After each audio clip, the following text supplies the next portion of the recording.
Section 18. Moll Flanders. It was not long after the affair with the mercer was made up that I went out in an equipage quite different from any I had ever appeared in before. I dressed myself like a beggar woman, in the coarsest and most despicable rags I could get, and I walked about peering and peeping into every door and window I came near, and indeed I was in such a plight now that I knew as ill how to behave in as ever I did in any. I naturally abhorred dirt and rags. I had been bred up tight and cleanly, and could be no other, whatever condition I was in, so that this was the most uneasy disguise to me that ever I put on. I said presently to myself that this would not do, for this was a dress that everybody was shy and afraid of, and I thought everybody looked at me as if they were afraid I should come near them, lest I should take something from them, or afraid to come near me lest they should get something from me. I wandered about all the evening the first time I went out, and made nothing of it, but came home again wet, draggled, and tired. However, I went out again the next night, and then I met with a little adventure which had like to have cost me dear. As I was standing near a tavern door, there comes a gentleman on horseback, and lights at the door, and wanting to go into the tavern, he calls one of the drawers to hold his horse. He stayed pretty long in the tavern, and the drawer heard his master call, and thought he would be angry with him. Seeing me stand by, he called to me. "Here, woman," says he, "hold this horse a while, till I go in. If the gentleman comes, he'll give you something." "Yes," said I, and takes the horse, and walks off with him very soberly, and carried him to my governess. This had been a booty to those that had understood it, but never was poor thief more at a loss to know what to do with anything that was stolen. For when I came home, my governess was quite confounded, and what to do with the creature we neither of us knew. To send him to a stable was doing nothing, for it was certain that public notice would be given in the Gazette, and the horse described, so that we durst not go to fetch it again. All the remedy we had for this unlucky adventure was to go and set up the horse at an inn, and send a note by a porter to the tavern, that the gentleman's horse that was lost such a time was left at such an inn, and that he might be had there, that the poor woman that held him, having led him about the street, not being able to lead him back again, had left him there. We might have waited till the owner had published and offered a reward, but we did not care to venture the receiving the reward. So this was a robbery and no robbery, for little was lost by it, and nothing was got by it, and I was quite sick of going out in a beggar's dress. It did not answer at all, and besides I thought it was ominous and threatening. While I was in this disguise, I fell in with a parcel of folks of a worse kind than any I ever sorted with, and I saw a little into their ways too.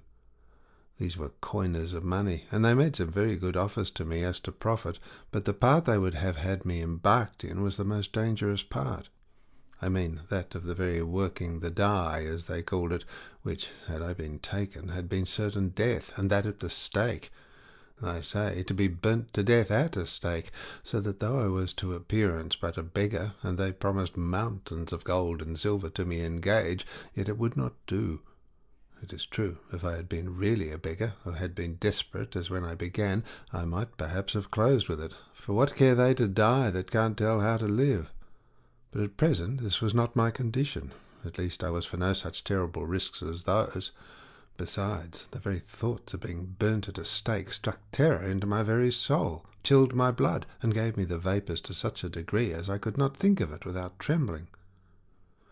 This put an end to my disguise too, for as I did not like the proposal, so I did not tell them so, but seemed to relish it, and promised to meet again. But I durst see them no more, for if I had seen them, and not complied, though I had declined it with the greatest assurance of secrecy in the world, they would have gone near to have murdered me, to make sure work, and make themselves easy, as they called it. What kind of easiness that is, they may best judge that understand how easy men are that can murder people to prevent danger.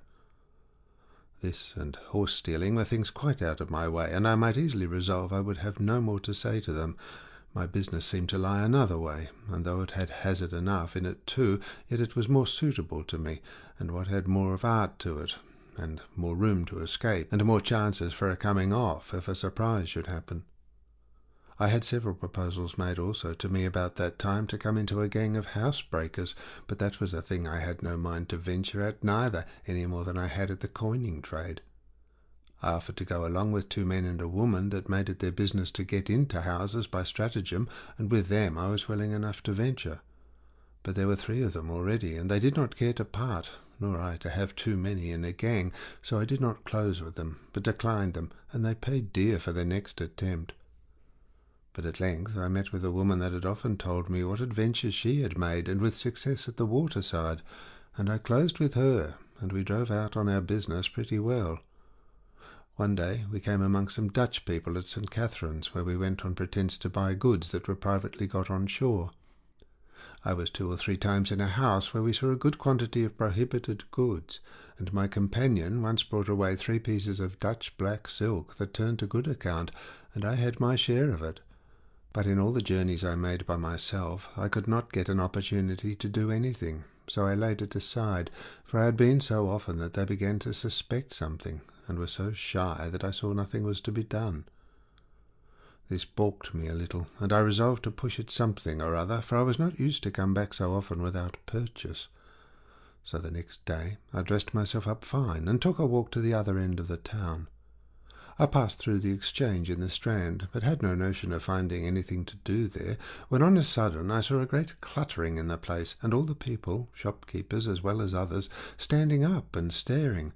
And what should it be but some great duchess come into the Exchange, and they said the Queen was coming. I set myself close up to a shop side with my back to the counter, as if to let the crowd pass by, when, keeping my eye upon a parcel of lace which the shopkeeper was showing to some ladies that stood by me, the shopkeeper and her maid were so taken up with looking to see who was coming, and what shop they should go to, that I found means to slip a paper of lace into my pocket, and come clear off with it, so the lady milliner paid dear enough for her gaping after the Queen.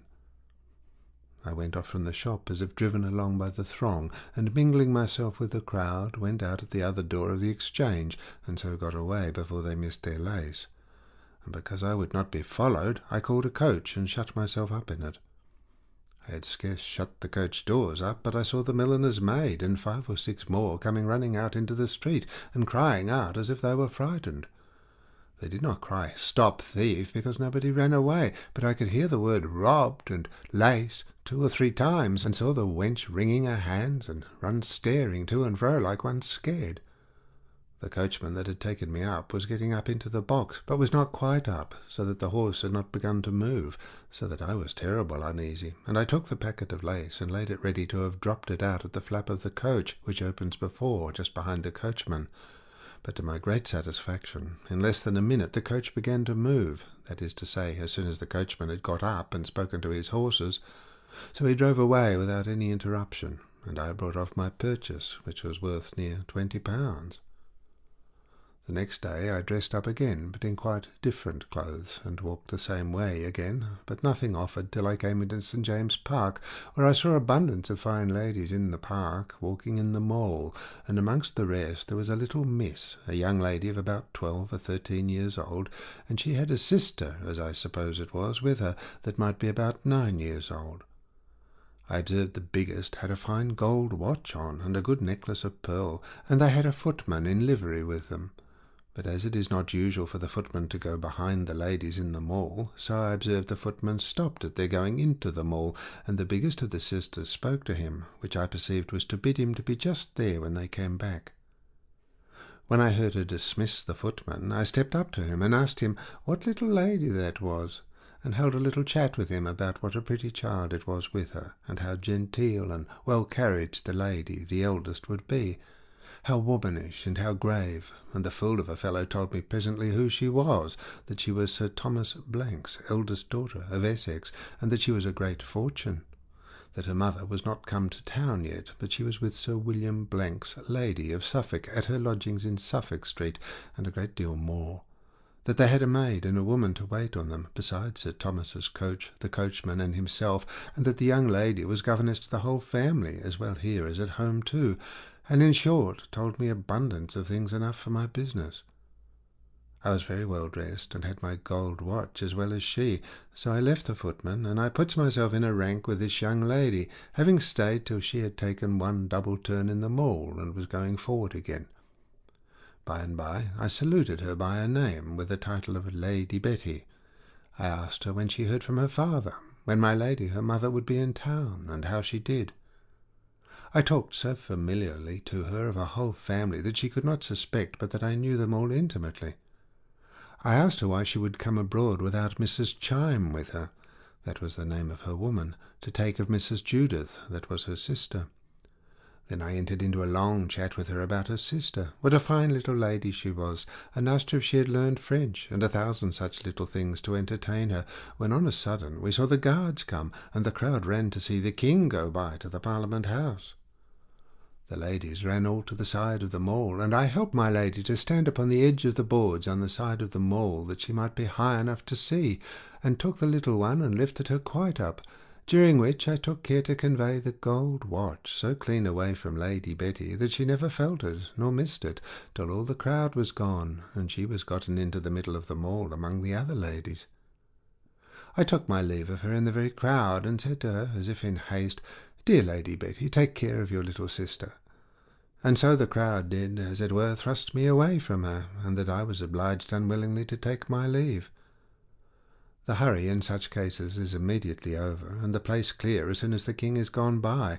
But as there is always a great running and clutter just as the king passes, so having dropped the 2 little ladies, and done my business with them without any miscarriage, I kept hurrying on among the crowd, as if I ran to see the king, and so I got before the crowd, and kept so till I came to the end of the Mall, when the king, going on towards the horse guards, I went forward to the passage, which went then through against the lower end of the Haymarket, and there I bestowed a coach upon myself, and made off, and I confess I have not yet been so good as my word, viz., to go and visit my Lady Betty.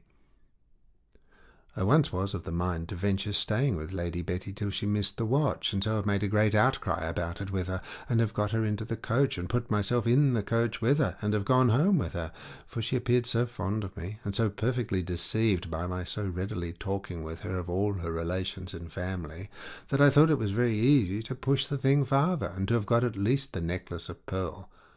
But when I considered that though the child would not perhaps have suspected me, other people might, and that if I was searched I should be discovered, I thought it was best to go off with what I had got, and be satisfied. I came accidentally afterwards to hear that when the young lady missed her watch, she made a great outcry in the park, and sent her footman up and down to see if he could find me out, she having described me so perfectly that he knew presently that it was the same person that had stood and talked so long with him, and asked him so many questions about them. But I had gone far enough out of their reach before she could come at her footman to tell him the story. I made another adventure after this, of a nature different from all I had been concerned in yet, and this was at a gaming house near Covent Garden. I saw several people go in and out, and I stood in the passage a good while with another woman with me, and seeing a gentleman go up that seemed to be of more than ordinary fashion, I said to him, "Sir, pray, don't they give women leave to go up?" "Yes, madam," says he, "and to play too, if they please." "I mean so, sir," said I. And with that he said he would introduce me if I had a mind, so I followed him to the door, and he, looking in, "There, madam," says he, "are the gamesters, if you have a mind to venture." I looked in, and said to my comrade aloud, "Here's nothing but men, I won't venture among them." At which one of the gentlemen cried out, "You need not be afraid, madam, here's none but fair gamesters. You are very welcome to come and set what you please." So I went a little nearer and looked on, and some of them brought me a chair, and I sat down and saw the box and dice go round apace. Then I said to my comrade, "The gentlemen play too high for us. Come, let us go." The people were all very civil, and one gentleman in particular encouraged me, and said, "Come, madam, if you please to venture. If you dare trust me, I'll answer for it you shall have nothing put upon you here." "No, sir," said I, smiling, "I hope the gentleman would not cheat a woman." But still I declined venturing, though I pulled out a purse with money in it, that they might see I did not want money. After I had sat a little while, one gentleman said to me, jeering, "Come, madam, I see you are afraid to venture for yourself. I always had good luck with the ladies. You shall set for me, if you won't set for yourself." I told him, "Sir, I should be very loath to lose your money," though I added, "I am pretty lucky too, but the gentleman plays so high that I dare not indeed venture my own." "Well, well," says he, "there's 10 guineas, madam, set them for me." So I took his money and set, himself looking on. I ran out 9 of the guineas by 1 and 2 at a time, and then the box coming to the next man to me, my gentleman gave me 10 guineas more, and made me set 5 of them at once, and the gentleman who had the box threw out, so there was 5 guineas of his money again. He was encouraged at this, and made me take the box, which was a bold venture. However, I held the box so long that I had gained him his whole money, and had a good handful of guineas in my lap, and which was the better luck, when I threw out, I threw but at 1 or 2 of those that had set me, and so went off easy.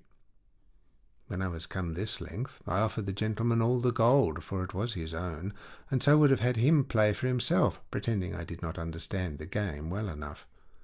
He laughed, and said if I had but good luck, it was no matter whether I understood the game or no, but I should not leave off. However, he took out the 15 guineas that he had put in at first, and bade me play with the rest. I would have told them to see how much I had got, but he said, "No, no, don't tell them. I believe you are very honest, and 'tis bad luck to tell them." So I played on. I understood the game well enough, though I pretended I did not, and played cautiously. It was to keep a good stock in my lap, out of which I every now and then conveyed some into my pocket, but in such a manner and at such convenient times as I was sure he could not see it. I played a great while, and had very good luck for him, but the last time I held the box they set me high, and I threw boldly at all. I held the box till I gained near 80 guineas, but lost above half of it back in the last throw. So I got up, for I was afraid I should lose it all back again, and said to him, "Pray come, sir, now, and take it and play for yourself. I think I have done pretty well for you."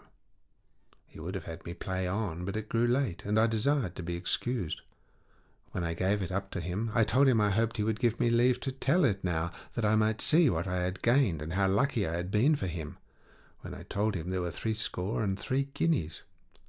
"Ay," says I, "if it had not been for that unlucky throw, I had got you 100 guineas. So I gave him all the money, but he would not take it till I had put my hand into it and taken some for myself, and bid me please myself. I refused it, and was positive I would not take it myself. If he had a mind to anything of that kind, it should be all his own doings. The rest of the gentlemen, seeing us striving, cried, "Give it her all," but I absolutely refused that. Then one of them said, "Damn ye, Jack, have it with her. Don't you know you should be always upon even terms with the ladies?"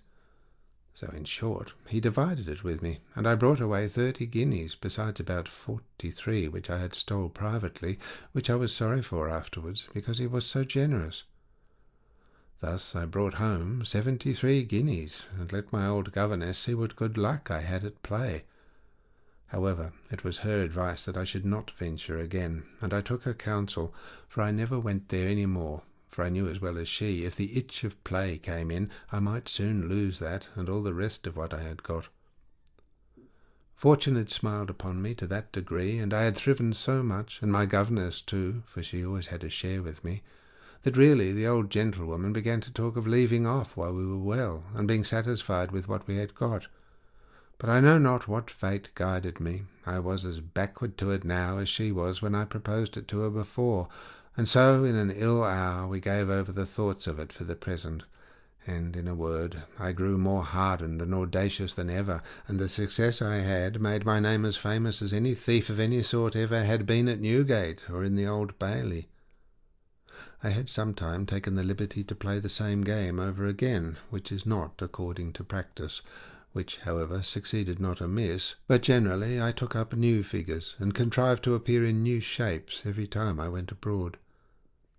It was not a rumbling time of the year, and the gentlemen being most of them gone out of town, Tunbridge and Epsom and such places were full of people. But the city was thin, and I thought our trade felt it a little as well as other, so that at the latter end of the year I joined myself with a gang who usually go every year to Stourbridge Fair, and from thence to Bury Fair in Suffolk. We promised ourselves great things there, but when I came to see how things were, I was weary of it presently, for except mere picking of pockets there was little worth meddling with. Neither, if a booty had been made, was it so easy carrying it off, nor was there such a variety of occasions for business in our way as in London. All that I made of the whole journey was a gold watch at Bury Fair, and a small parcel of linen at Cambridge, which gave me an occasion to take leave of the place. It was an old bite, and I thought it might do with a country shopkeeper, though in London it would not. I bought at a linen draper's shop, not in the fair, but in the town of Cambridge, as much fine holland and other things as came to about £7. When I had done, I bade them be sent to such an inn where I had purposely taken up my being the same morning, as if I was to lodge there that night. I ordered the draper to send them home to me about such an hour to the inn where I lay, and I would pay him his money. At the time appointed, the draper sends the goods, and I placed one of our gang at the chamber door. And when the innkeeper's maid brought the messenger to the door, who was a young fellow, an apprentice, almost a man, she tells him her mistress was asleep, but if he would leave the things and call in about an hour, I should be awake, and he might have the money.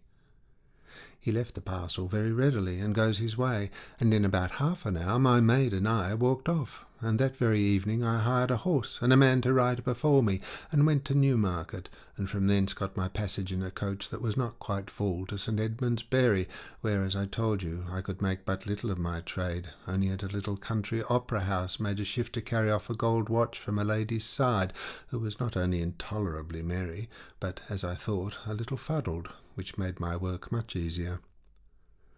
I made off with this little booty to Ipswich, and from thence to Harwich, where I went into an inn as if I had newly arrived from Holland, not doubting but I should make some purchase among the foreigners that came on shore there. But I found them generally empty of things of value, except what was in their portmanteau and Dutch hampers, which were generally guarded by footmen. However, I fairly got one of their portmanteaus one evening out of the chamber where the gentleman lay, the footman being fast asleep on the bed, and I suppose very drunk. The room in which I lodged lay next to the Dutchman's, and having dragged the heavy thing with much ado out of the chamber into mine, I went out into the street to see if I could find any possibility of carrying it off. I walked about a great while, but could see no probability either of getting out the thing or of conveying away the goods that were in it if I had opened it, the town being so small and I a perfect stranger in it. So I was returning with a resolution to carry it back again and leave it where I found it. Just in that very moment I heard a man make a noise to some people to make haste, for the boat was going to put off, and the tide would be spent. I called to the fellow, "What boat is it, friend," says I, "that you belong to?" "The Ipswich wherry, madam," says he. "When do you go off?" says I. "This moment, madam," says he. "Do you want to go thither?" "Yes," said I, "if you can stay till I fetch my things." "Where are your things, madam?" says he. "At such an inn," said I. "Well, I'll go with you, madam," says he, very civilly, "and bring them for you." "Come away then," says I, and I takes him with me. The people of the inn were in a great hurry, the packet boat from Holland being just come in, and 2 coaches just come also with passengers from London for another packet boat that was going off for Holland, which coaches were to go back next day with the passengers that were just landed. In this hurry it was not much minded that I came to the bar and paid my reckoning, telling my landlady I had gotten my passage by sea in a wherry. These wherries are large vessels with good accommodation for carrying passengers from Harwich to London, and though they are called wherries, which is a word used in the Thames for a small boat rowed with 1 or 2 men, yet these are vessels able to carry 20 passengers and 10 or 15 tons of goods, and fitted to bear the sea. All this I had found out by inquiring the night before into the several ways of going to London. My landlady was very courteous, took my money for my reckoning, but was called away, all the house being in a hurry. So I left her, took the fellow up to my chamber, gave him the trunk, or portmanteau, for it was like a trunk, and wrapped it about with an old apron, and he went directly to his boat with it, and I after him, nobody asking the least question about it. As for the drunken Dutch footman, he was still asleep, and his master with other foreign gentlemen at supper, and very merry below. So I went clean off with it to Ipswich, and going in the night, the people of the house knew nothing but that I was gone to London by the Harwich wherry, as I had told my landlady. I was plagued at Ipswich with the custom-house officers, who stopped my trunk, as I called it, and would open it and search it. I was willing, I told them they should search it, but husband had the key, and he was not yet come from Harwich.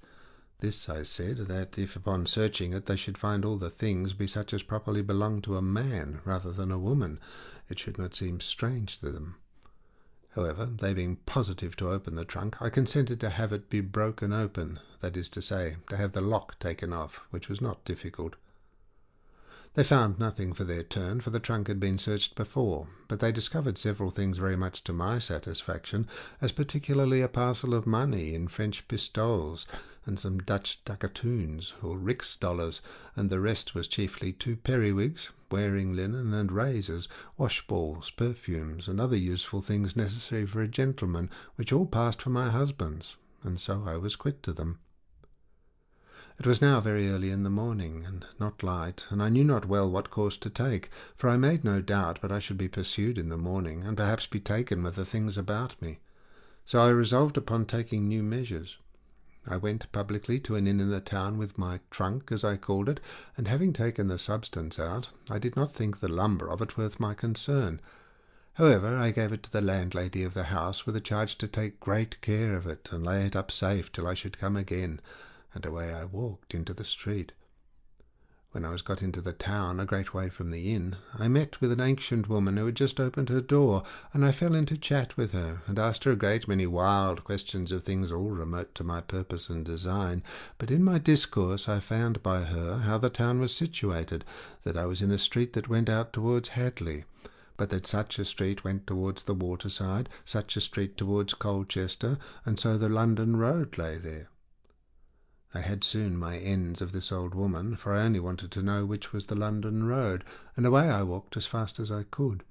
Not that I intended to go on foot either to London or to Colchester, but I wanted to get quietly away from Ipswich. I walked about 2 or 3 miles, and then I met a plain countryman who was busy about some husbandry work, I did not know what, and I asked him a great many questions first, not much to the purpose, but at last told him I was going for London, and the coach was full, and I could not get a passage, and asked him if he could tell me where to hire a horse that would carry double, and an honest man to ride before me to Colchester, so that I might get a place there in the coaches.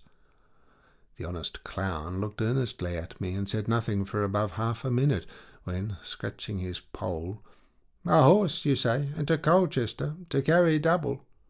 Why, yes, mistress, alack a day, you may have horses enough for money." "Well, friend," says I, "that I take for granted. I don't expect it without money." "Why, but mistress," says he, "how much are you willing to give?" "Nay," says I again, "friend, I don't know what your rates are in the country here, for I am a stranger, but if you can get one for me, get it as cheap as you can, and I'll give you something for your pains." "Why, that's honestly said too," says the countryman. "Not so honest neither," said I to myself, "if thou knewest all." "Why, mistress," says he, "I have a horse that will carry double, and I don't much care if I go myself with you," and the like. "Will you?" says I. "Well, I believe you are an honest man. If you will, I shall be glad of it. I'll pay you in reason." "Why, look ye, mistress," says he, "I won't be out of reason with you then. If I carry you to Colchester, it will be worth 5 shillings for myself and my horse, for I shall hardly come back to-night." In short, I hired the honest man and his horse, but when he came to a town upon the road, I do not remember the name of it, but it stands upon a river, I pretended myself very ill, and I could go no further that night, but if he would stay there with me, because I was a stranger, I would pay him for himself and his horse with all my heart. This I did, because I knew the Dutch gentlemen and their servants would be upon the road that day, either in the stage-coaches or riding-post, and I did not know but the drunken fellow, or somebody else that might have seen me at Harwich, might see me again, and so I thought that in one day's stop they would all be gone by. We lay all night there, and the next morning it was not very early when I set out, so that it was near 10 o'clock by the time I got to Colchester. It was no little pleasure that I saw the town where I had so many pleasant days, and I made many inquiries after the good old friends I had once had there, but could make little out. They were all dead or removed. The young ladies had been all married or gone to London.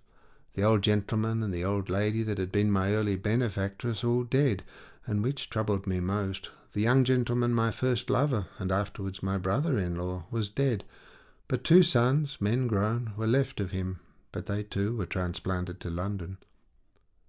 I dismissed my old man there, and stayed incognito for 3 or 4 days in Colchester, and then took a passage in a waggon, because I would not venture being seen in the Harwich coaches.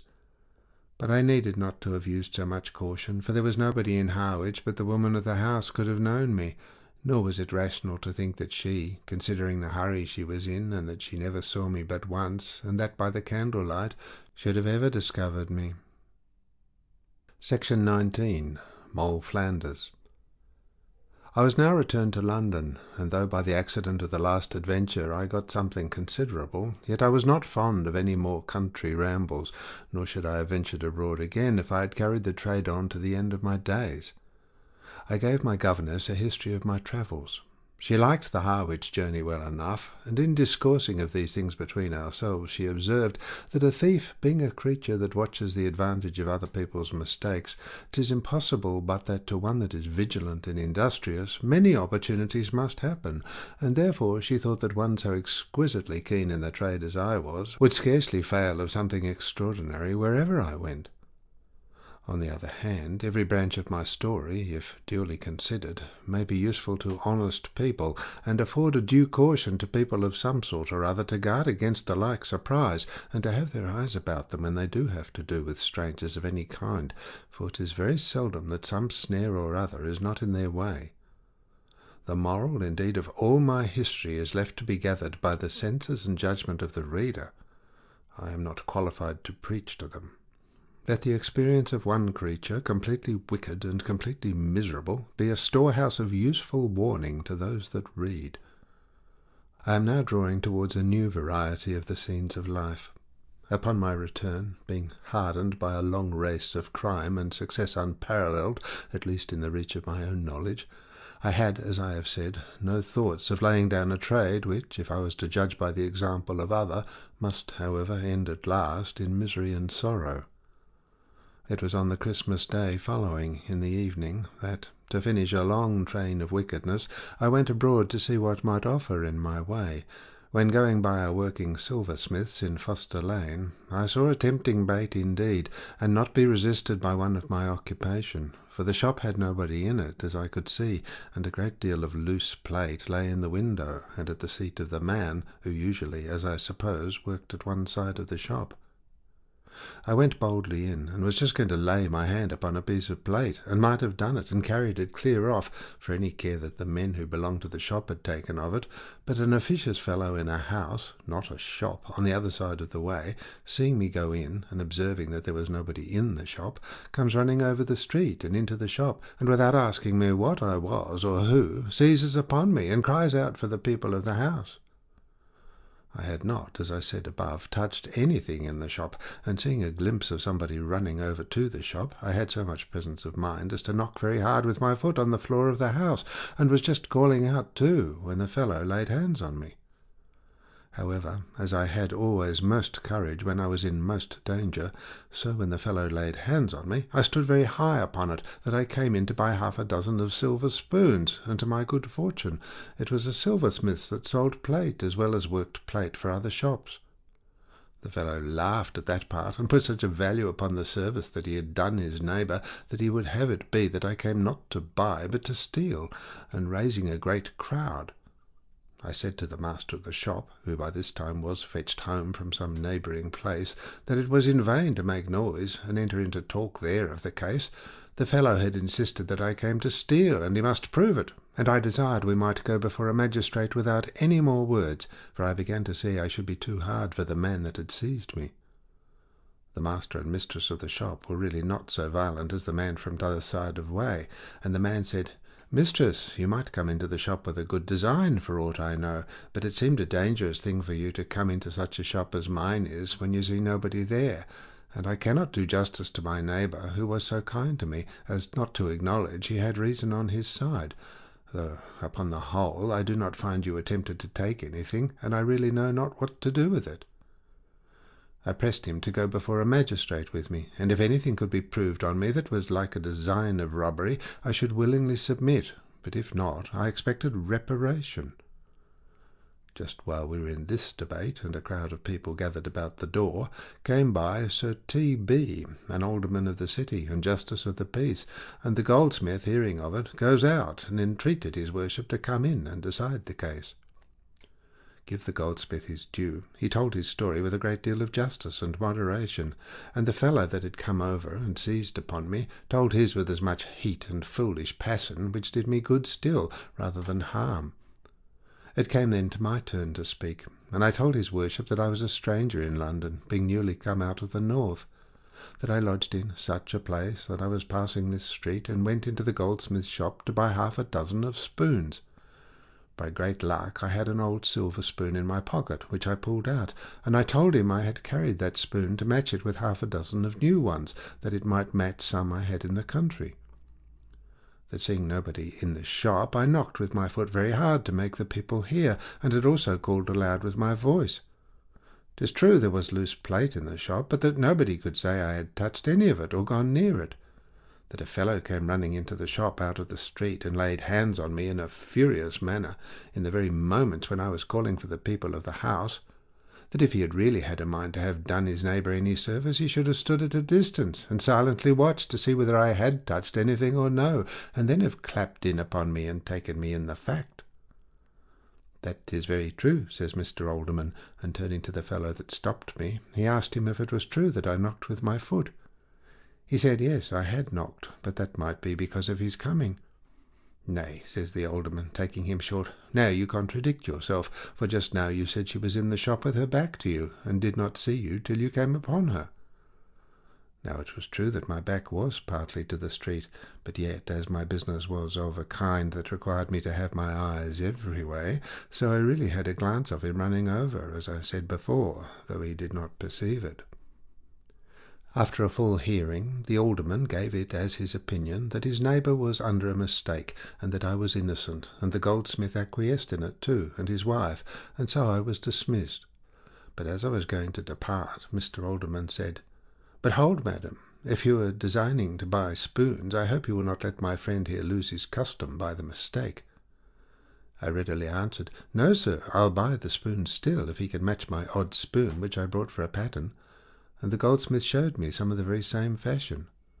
So he weighed the spoons, and they came to 35 shillings. So I pulls out my purse to pay him, in which I had near 20 guineas, for I never went without such a sum about me, whatever might happen, and I found it of use at other times as well as now. When Mr. Alderman saw my money, he said, "Well, madam, now I am satisfied you were wrong, and it was for this reason that I moved you should buy the spoons, and stayed till you had bought them, for if you had not had the money to pay for them, I should have suspected that you did not come into the shop with an intent to buy, for indeed the sort of people who come upon these designs that you have been charged with are seldom troubled with much gold in their pockets, as I see you are." I smiled, and told his worship that then I owed something of his favour to my money, but I hoped he saw reason also in the justice he had done me before. He said yes, he had, but this had confirmed his opinion, and he was fully satisfied now of my having been injured. So I came off with flying colours, though from an affair in which I was at the very brink of destruction. It was but 3 days after this, that, not at all made cautious by my former danger, as I used to be, and still pursuing the art which I had so long been employed in, I ventured into a house where I saw the doors open, and furnished myself, as I thought verily, without being perceived, with 2 pieces of flowered silks, such as they call brocaded silk, very rich. It was not a merchant's shop, nor a warehouse of a mercer, but looked like a private dwelling-house, and was, it seems, inhabited by a man that sold goods for the weavers to the mercers, like a broker or factor. That I may make short of this black part of this story, I was attacked by 2 wenches that came open-mouthed at me just as I was going out at the door, and one of them pulled me back into the room, while the other shut the door upon me. I would have given them good words, but there was no room for it. 2 fiery dragons could not have been more furious than they were. They tore my clothes, bullied and roared as if they would have murdered me. The mistress of the house came next, and then the master, and all outrageous for a while especially. I gave the master very good words, told him the door was open, and things were like a temptation to me, that I was poor and distressed, and poverty was when many could not resist, and begged him with tears to have pity on me. The mistress of the house was moved with compassion, and inclined to have let me go, and had almost persuaded her husband to it also, but the saucy wenches were run even before they were sent, and had fetched a constable, and then the master said he could not go back. I must go before a justice, and answered his wife that he might come into trouble himself if he should let me go. The sight of the constable, indeed, struck me with terror, and I thought I should have sunk into the ground. I fell into faintings, and indeed the people themselves thought I would have died, when the woman argued again for me, and entreated her husband, seeing they had lost nothing, to let me go. I offered him to pay for the 2 pieces, whatever the value was, though I had not got them, and argued that as he had his goods, and had really lost nothing, it would be cruel to pursue me to death, and have my blood for the bare attempt of taking them. I put the constable in mind that I had broke no doors, nor carried anything away, and when I came to the justice, and pleaded there that I had neither broken anything to get in, nor carried anything out, the justice was inclined to have released me. But the first saucy jade that stopped me, affirming that I was going out with the goods, but that she stopped me and pulled me back as I was upon the threshold, the justice upon that point committed me, and I was carried to Newgate. That horrid place! My very blood chills at the mention of its name. The place where so many of my comrades had been locked up, and from whence they went to the fatal tree. The place where my mother suffered so deeply, where I was brought into the world, and from whence I expected no redemption but by an infamous death. To conclude, the place that had so long expected me, and which with so much art and success I had so long avoided. I was not fixed, indeed. 'Tis impossible to describe the terror of my mind when I was first brought in, and when I looked around me upon all the horrors of that dismal place. I looked on myself as lost, and that I had nothing to think of but of going out of the world, and that with the utmost infamy. The hellish noise, the roaring, swearing, and clamour, the stench and nastiness, and all the dreadful crowd of afflicting things that I saw there, joined together to make the place seem an emblem of hell itself, and a kind of entrance into it. Now I reproached myself with the many hints I had had, as I have mentioned above, from my own reason, from the sense of my good circumstances, and of the many dangers I had escaped, to leave off while I was well, and how I had withstood them all, and hardened my thoughts against all fear. It seemed to me that I was hurried on by an inevitable and unseen fate to this day of misery, and that now I was to expiate all my offences at the gallows, that I was now to give satisfaction to justice with my blood, and that I was come to the last hour of my life and of my wickedness together. These things poured themselves in upon my thoughts in a confused manner, and left me overwhelmed with melancholy and despair. Then I repented heartily of all my past life, but that repentance yielded me no satisfaction, no peace, no, not in the least, because, as I said to myself, it was repenting after the power of further sinning was taken away. I seemed not to mourn that I had committed such crimes, and for the fact as it was an offence against God and for my neighbour, but I mourned that I was to be punished for it. I was a penitent, as I thought, not that I had sinned, but that I was to suffer, and this took away all the comfort, and even the hope of my repentance in my own thoughts. I got no sleep for several nights or days after I came into that wretched place, and glad I would have been for some time to have died there, though I did not consider dying as it ought to be considered, neither. Indeed, nothing could be filled with more horror to my imagination than the very place. Nothing was more odious to me than the company that was there. Oh, if I had but been sent to any place in the world, and not to Newgate, I should have thought myself happy. In the next place, how did the hardened wretches that were there before me triumph over me! What! Mrs. Flanders come to Newgate at last? What! Mrs. Mary, Mrs. Molly, and after that plain Moll Flanders? They thought the devil had helped me, they said, that I had reigned so long. They expected me there many years ago, and was I come at last? Then they flouted me with my dejections, welcomed me to the place, wished me joy, bid me have a good heart, not to be cast down, things might not be so bad as I feared, and the like. Then called for brandy, and drank to me, but put it all up to my score, for they told me I was but just come to the college, as they called it, and sure I had money in my pocket, though they had none. I asked one of this crew how long she had been there. She said 4 months. I asked her how the place looked to her when she first came into it. "Just as it did now to you," says she, "dreadful and frightful, that she thought she was in hell. And I believe so still," adds she, "but it is natural to me now. I don't disturb myself about it." "I suppose," says I, "you are in no danger of what is to follow?" "No," says she, "for you are mistaken there, I assure you, for I am under sentence, only I pleaded my belly, but I am no more with child than the judge that tried me, and I expect to be called down next sessions."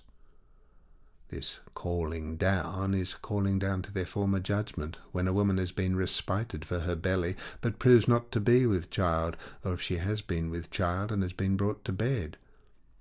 "Well," says I, "are you thus easy?" "Ay," says she, "I can't help myself. What signifies being sad? If I am hanged, there's an end of me," says she, and away she turns dancing, and sings as she goes the following piece of Newgate wit: "If I swing by the string, I shall hear the bell ring, and then there's an end of poor Jenny." I mention this because it would be worth the observation of any prisoner who shall hereafter fall into the same misfortune, and come to that dreadful place of Newgate, how time, necessity, and conversing with the wretches that are there familiarized the place to them, how at last they become reconciled to that which at first was the greatest dread upon their spirits in the world, and are as impudently cheerful and merry in their misery as they were when out of it. I cannot say, as some do, this devil is not so black as he is painted, for indeed no colours can represent the place to the life, nor any soul conceive aright of it but those who have been sufferers there. But how hell should become by degrees so natural, and not only tolerable, but even agreeable, is a thing unintelligible but by those who have experienced it, as I have. The same night that I was sent to Newgate, I sent the news of it to my old governess, who was surprised at it, you may be sure, and spent the night almost as ill out of Newgate as I did in it. The next morning she came to see me. She did what she could to comfort me, but she saw that was to no purpose. However, as she said, to sink under the weight was but to increase the weight. She immediately applied herself to all the proper methods to prevent the effects of it, which we feared, and first she found out the 2 fiery jades that had surprised me. She tampered with them, offered them money, and, in a word, tried all imaginable ways to prevent a prosecution. She offered one of the wenches £100 to go away from her mistress, and not to appear against me, but she was so resolute that though she was but a servant maid at £3 a year wages or thereabouts, she refused it, and would have refused it, as my governess said she believed, if she had offered her £500. Then she attacked the other maid. She was not so hard-hearted in appearance as the other, and sometimes seemed inclined to be merciful, but the first wench kept her up, and changed her mind, and would not so much as let my governess talk with her, but threatened to have her up for tampering with the evidence. Then she applied to the master, that is to say, the man whose goods had been stolen, and particularly to his wife, who, as I told you, was inclined at first to have some compassion for me. She found the woman the same still, but the man alleged he was bound by the justice that committed me to prosecute, and that he should forfeit his reconnaissance. My governess offered to find friends that should get his reconnaissances off of the file, as they call it, and that he should not suffer. But it was not possible to convince him that could be done, or that he could be safe any way in the world but by appearing against me. So I was to have 3 witnesses of fact against me, the master and his 2 maids. That is to say, I was as certain to be cast for my life as I was certain that I was alive, and I had nothing to do but to think of dying and prepare for it. I had but a sad foundation to build upon, as I said before, for all my repentance appeared to me to be only the effect of my fear of death, not a sincere regret for the wicked life that I had lived, and which had brought this misery upon me, for the offending of my Creator, who was now suddenly to be my judge. I lived many days here under the utmost horror of soul. I had death, as it were, in view, and thought of nothing night and day but of gibbets and halters, evil spirits and devils. It is not to be expressed by words how I was harassed between the dreadful apprehensions of death and the terror of my conscience reproaching me with my past horrible life. The ordinary of Newgate came to me, and talked a little in his way, but all his divinity ran upon confessing my crime, as he called it, though he knew not what I was in for, making a full discovery and the like, without which he told me God would never forgive me, and he said so little to the purpose that I had no manner of consolation from him. And then to observe the poor creature preaching confession and repentance to me in the morning, and find him drunk with brandy and spirits by noon, this had something in it so shocking that I began to nauseate the man more than his work, and his work too by degrees for the sake of the man, so that I desired him to trouble me no more. I know not how it was, but by the indefatigable application of my diligent governess, I had no bill preferred against me the first sessions, I mean to the grand jury at Guildhall. So I had another month or 5 weeks before me, and without doubt this ought to have been accepted by me as so much time given me for reflection upon what was past, and preparation for what was to come, or, in a word, I ought to have esteemed it as a space given me for repentance, and have employed it as such. But it was not in me. I was sorry, as before, for being in Newgate, but had very few signs of repentance about me. On the contrary, like the waters in the cavities and hollows of mountains, which petrify and turn into stone whatever they are suffered to drop on, so the continual conversing with such a crew of hell-hounds as I was had the same common operation upon me as upon other people. I degenerated into stone. I turned first stupid and senseless, then brutish and thoughtless, and at last raving mad as any of them were, and in short I became as naturally pleased and easy with the place as if indeed I had been born there. It is scarce possible to imagine that our natures should be capable of so much degeneracy as to make that pleasant and agreeable that in itself is the most complete misery. Here was a circumstance that I think it is scarce possible to mention a worse. I was as exquisitely miserable as, speaking of common cases, it was possible for any one to be that had life and health and money to help them, as I had. I had weight of guilt upon me enough to sink any creature who had the least power of reflection left, and had any sense upon them of the happiness of this life, of the misery of another. Then I had at first remorse indeed, but no repentance. I had now neither remorse nor repentance. I had a crime charged on me, the punishment of which was death by our law, the proof so evident that there was no room for me so much as to plead not guilty. I had the name of an old offender, so that I had nothing to expect but death in a few weeks' time, neither had I myself any thoughts of escaping, and yet a certain strange lethargy of soul possessed me. I had no trouble, no apprehensions, no sorrow about me. The first surprise was gone. I was, I may well say, I know not how. My senses, my reason, nay, my conscience, were all asleep. My course of life for 40 years had been a horrid complication of wickedness, whoredom, adultery, incest, lying, theft, and, in a word, everything but murder and treason had been my practice from the age of 18 or thereabouts to 60. And now I was engulfed in the misery of punishment, and had an infamous death just at the door, and yet I had no sense of my condition, no thought of heaven or hell, at least, that went any farther than a bare flying touch, like the stitch or pain that gives a hint and goes off. I neither had a heart to ask God's mercy, nor indeed to think of it. And in this, I think, I have given a brief description of the completest misery on earth. All my terrifying thoughts were past. The horrors of the place were become familiar, and I felt no more uneasiness at the noise and clamours of the prison than they did who made that noise. In a word, I was become a mere Newgate bird, as wicked and outrageous as any of them.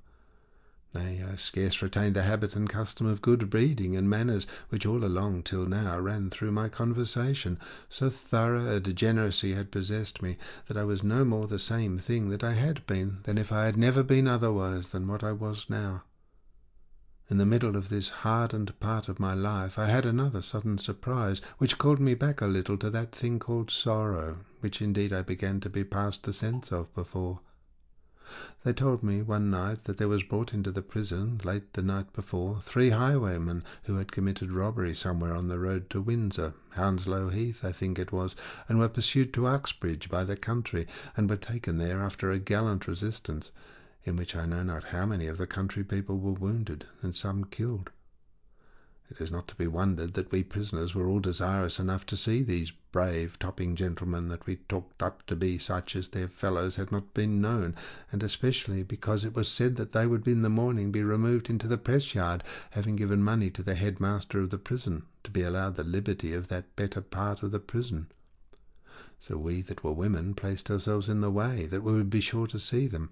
But nothing could express the amazement and surprise I was in, when the very first man that came out I knew to be my Lancashire husband, the same who lived so well at Dunstable, and the same who I afterwards saw at Brick Hill, when I was married to my last husband, as has been related. I was struck dumb at the sight, and knew neither what to say nor what to do.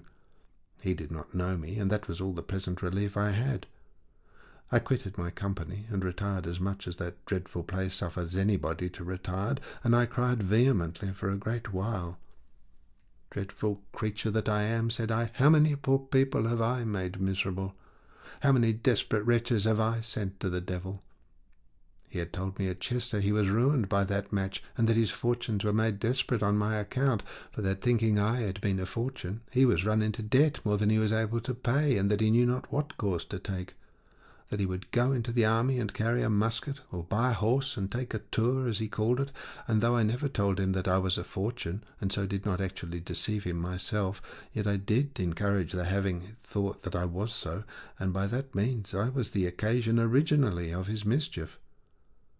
The surprise of the thing only struck deeper into my thoughts, and gave me stronger reflections than all that had befallen me before. I grieved day and night for him, and the more for that they told me he was the captain of the gang, and that he had committed so many robberies that Hind or Whitney or the Golden Farmer were fools to him, that he would surely be hanged if there were no more men left in the country he was born in, and that there would be abundance of people come in against him. I was overwhelmed with grief for him. My own case gave me no disturbance compared to this, and I loaded myself with reproaches on his account. I bewailed his misfortunes, and the ruin he was now come to, at such a rate that I relished nothing now as I did before, and the first reflection I made upon the horrid, detestable life I had lived began to return upon me, and as these things returned, my abhorrence of the place I was in, and of the way of living in it, returned also. In a word, I was perfectly changed, and became another body. While I was under these influences of sorrow for him, came notice to me that the next sessions approaching there would be a bill preferred to the grand jury against me, and that I should be certainly tried for my life at the Old Bailey. My temper was touched before. The hardened, wretched boldness of spirit which I had acquired abated, and conscious in the prison, guilt began to flow in upon my mind. In short, I began to think, and to think is one real advance from hell to heaven. All that hellish, hardened state and temper of soul, which I have said so much of before, is but a deprivation of thought. He that is restored to his power of thinking is restored to himself. As soon as I began, I say, to think, the first think that occurred to me broke out thus: Lord, what will become of me? I shall certainly die. I shall be cast, to be sure, and there is nothing beyond that but death. I have no friends. What shall I do? I shall be certainly cast. Lord, have mercy upon me. What will become of me? This was a sad thought, you will say, to be the first, after so long a time, that had started into my soul of that kind, and yet even this was nothing but fright at what was to come. There was not a word of sincere repentance in it at all. However, I was indeed dreadfully dejected and disconsolate to the last degree, and as I had no friend in the world to communicate my distressed thoughts to, it lay so heavy upon me that it threw me into fits and swooning several times a day.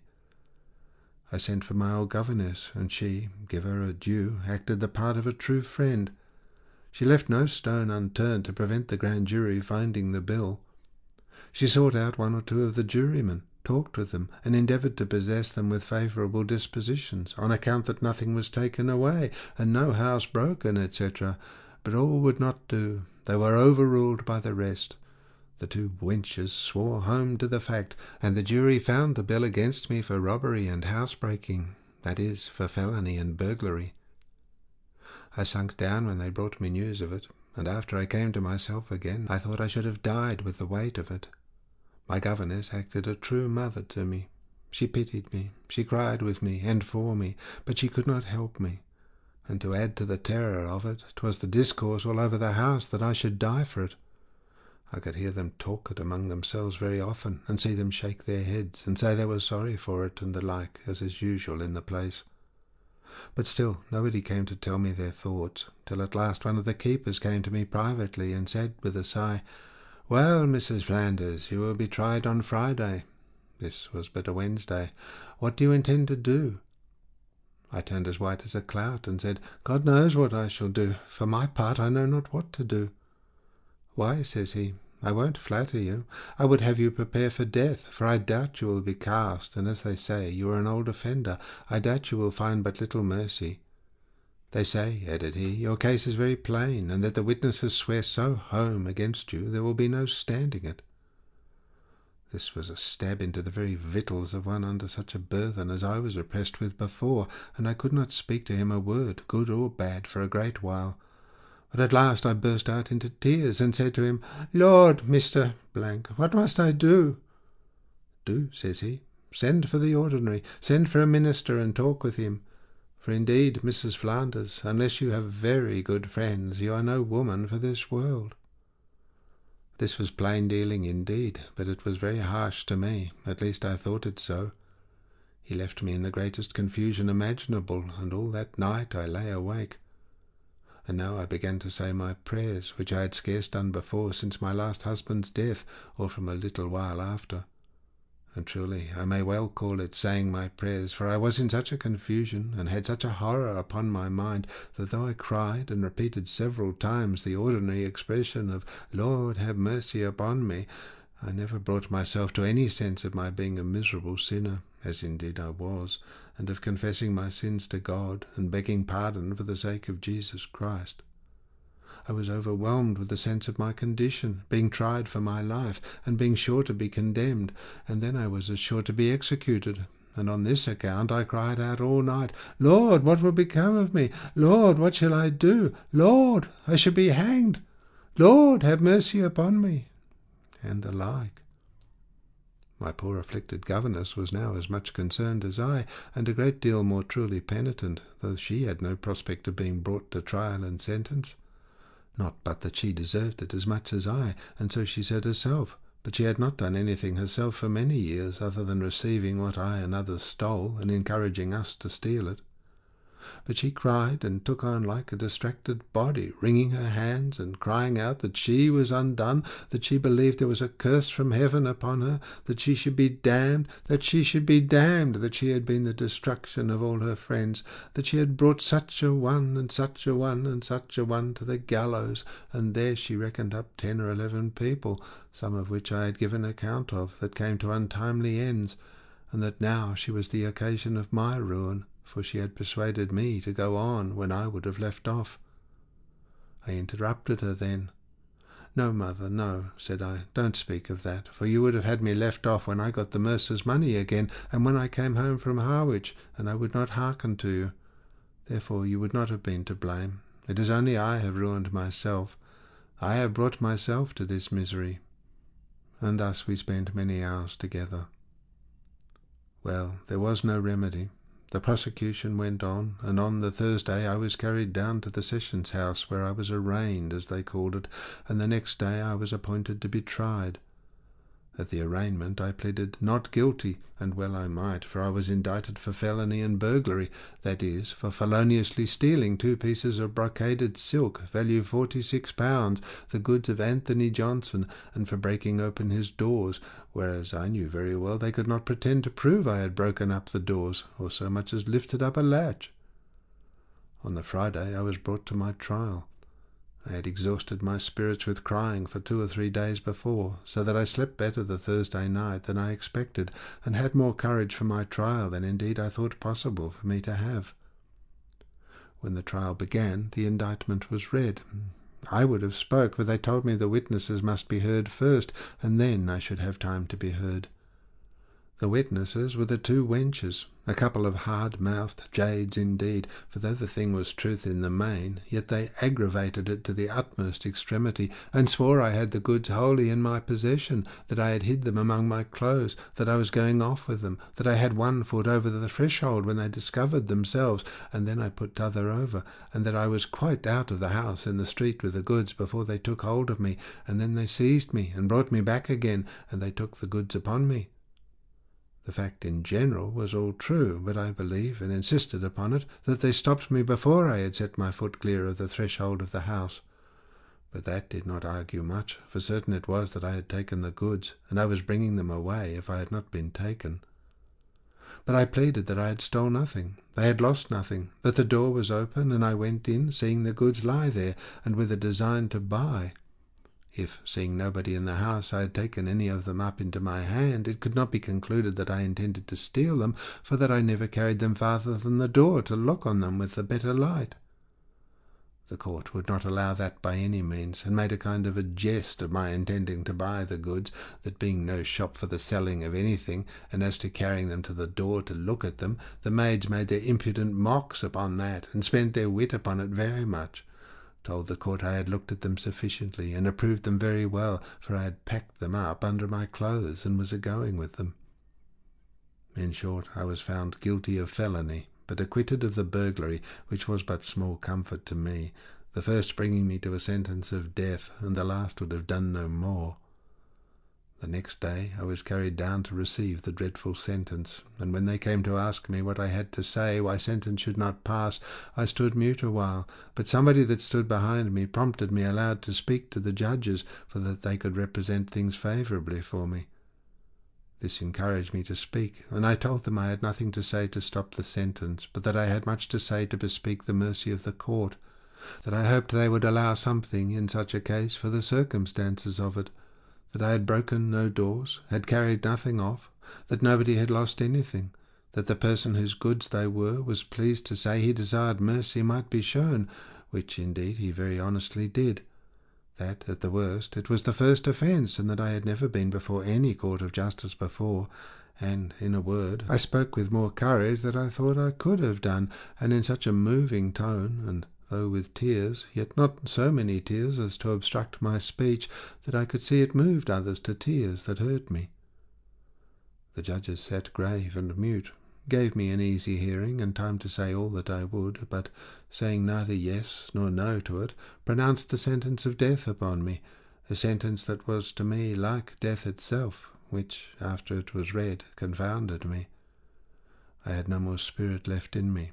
I had no tongue to speak, or eyes to look up either to God or man. My poor governess was utterly disconsolate, and she that was my comforter before wanted comfort now herself, and sometimes mourning, sometimes raging, was as much out of herself as to all outward appearance as any mad woman in Bedlam. Nor was she only disconsolate as to me, but she was struck with horror at the sense of her own wicked life, and began to look back upon it with a taste quite different from mine, for she was penitent to the highest degree for her sins, as well as sorrowful for the misfortune. She sent for a minister too, a serious, pious, good man, and applied herself with such earnestness, by his assistance, to the work of a sincere repentance, that I believe, and so did the minister too, that she was a true penitent, and which is still more, she was not only so for the occasion and at that juncture, but she continued so, as I was informed, to the day of her death. It is rather to be thought of than expressed what was now my condition. I had nothing before me but present death, and as I had no friends to assist me or to stir for me, I expected nothing but to find my name in the dead warrant, which was to come down for the execution, the Friday afterwards, of 5 more, and myself.